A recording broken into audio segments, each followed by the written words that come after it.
आज मेरे लिए इंतहा दर्जे की खुशी का मुकाम है कि मोहतरमा जिस घर में तशरीफ़ लाती होती थी, आज हमारा चेयरमैन उसी घर में आया.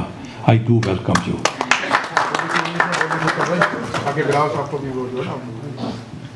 Yeah. So one thing I want to tell you, Pakistan People Party USA did work Mohtarama Benazir Bhutto very closely. We did work with the senators, congressmen. We did work with Senator Hillary Clinton, Bill Clinton. We have our share to bring the democracy back in Pakistan. So Mohtarama ने हमें हमेशा इज्जत दी. हमें उनके जाने का इंतहा दर्जे का अफसोस है. We see कि भाई हमारे पास एक सिस्टर, एक हमारी लीडर चली गई. I've travelled to America at what must be the most critical point in the 65-year relationship between our two countries.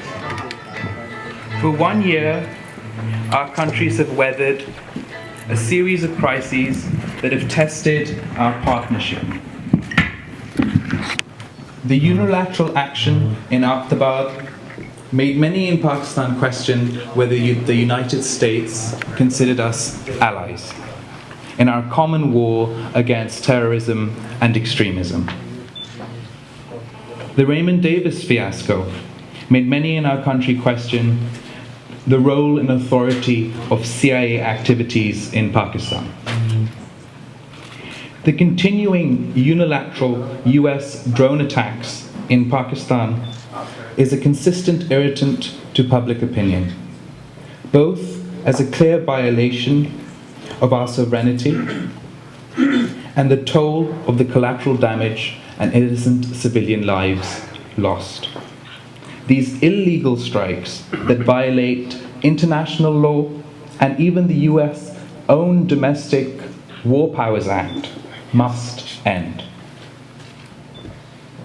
And possibly most egregiously, the NATO attack which left 24 soldiers martyred at Salalah has not resulted in an apology to the families or to our nation. I would like the American public to consider what their reaction would have been if American troops had been killed in such an attack on their border with Mexico. I urge President Obama to show some courage.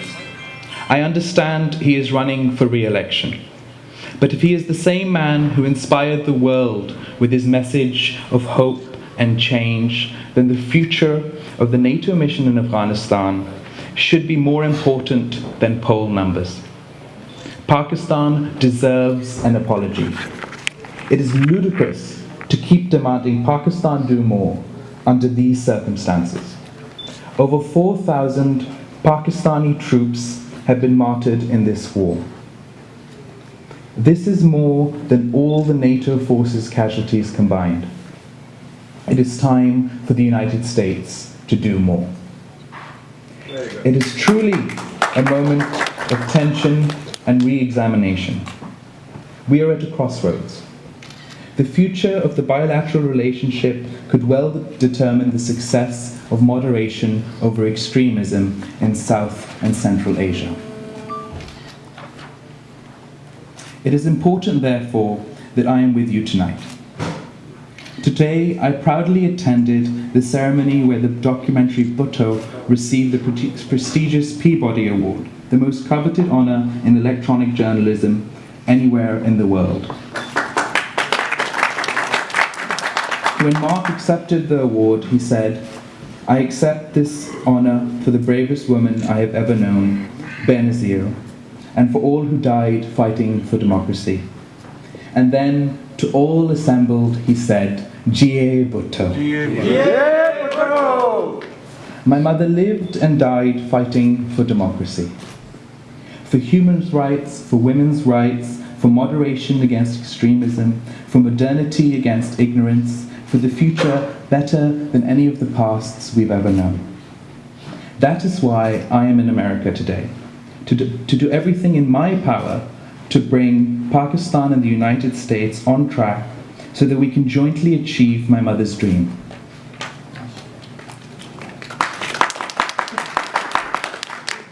We have much to be proud of. Our PPP government, against all odds, will be the first civilian government to complete a full 5-year term in the history of Pakistan.